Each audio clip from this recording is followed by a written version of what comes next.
What two options do you have in life? You've got evolution, you've got extinction. Everybody in this room is familiar with those two brands, am I right? I worked at Sears when I was in college for a few months. I learned a little bit about the good, better, best selling methods, different things that Sears did. I like to read about Sears. Kind of a neat story. Maybe you guys have heard it, maybe you haven't, so I'm going to share it with you. Richard Sears in the late 1800s was a train station operator in Redwood Falls, Minnesota. A box of gold watches showed up. The local jeweler refused delivery.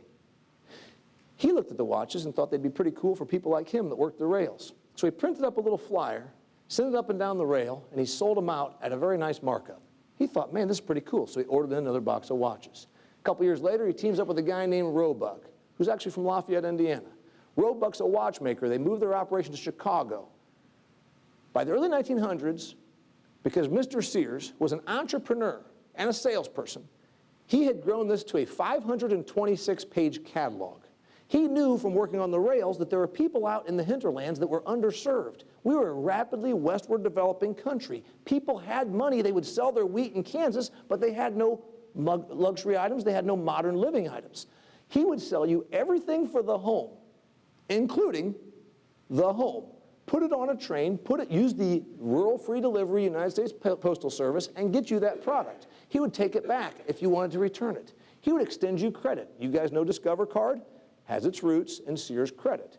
He would insure you. Do you know that Allstate has its roots in Sears? He would take the product back. He had a catalog. He would ship it to you. Think of this. He was the internet, the Amazon, and the Walmart of his time. They once had the biggest building on planet Earth in Chicago. You guys knew that, right? You're saying, yeah, the Sears Tower. No, actually, that was the second time. On the west side of Chicago, in the early 1900s, they had the biggest building on planet Earth. It was their distribution center. Think of that.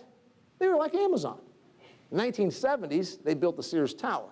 One might say that's when they lost their way. That's when they got a little flat-footed. That's when they lost their entrepreneurial edge. That's when they decided that they didn't need to try anymore. Why do we got Walmart up there? Everybody's from a small town in this room for the most part. You guys have Walmart. People love to hate Walmart. Here's what I like about Walmart. They don't wait until they're pushed into a corner to make decisions. You see, Sears right now is called Sears Holdings, right? And they are actually Sears and Kmart. Did you guys know that? Sears and Kmart together, last time I looked at the market capitalization, was about 1/23 the size of Walmart. Sears Holdings actually had its first profitable quarter last quarter, and that's because they started peeling off real estate. If you're peeling off real estate just to try and have a first profitable quarter in like 7 years, you probably have problems, right? We're seeing the extinction of Sears. I do not predict Sears Holdings will make it. You don't either, right? Walmart doesn't wait till they're backed into a corner with a gun to their head to start making changes. That's what you got to applaud about them. Remember 20 years ago when Walmart decided to get into this warehouse thing for small businesses? Who the hell ever would go as a small business to some place called Sam's Club? They got stuff stacked up to the rafters. How's it doing? What about when Walmart got into the gas business? Who ever would go to Walmart to buy their gasoline? A lot of people. What about 10 or 15 years ago, because I'm a food and ag guy, when Walmart said we're going to get into grocery? And oh, the jokes. You're going to go to Walmart to buy your groceries? Who's the #1 grocer in the United States right now?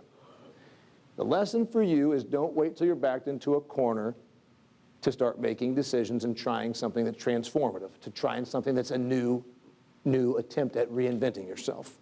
Walmart is always progressive. Sears, it's too late. They got complacent. They waited too long. They're backed into the corner, the guns to their head. They're probably going extinct.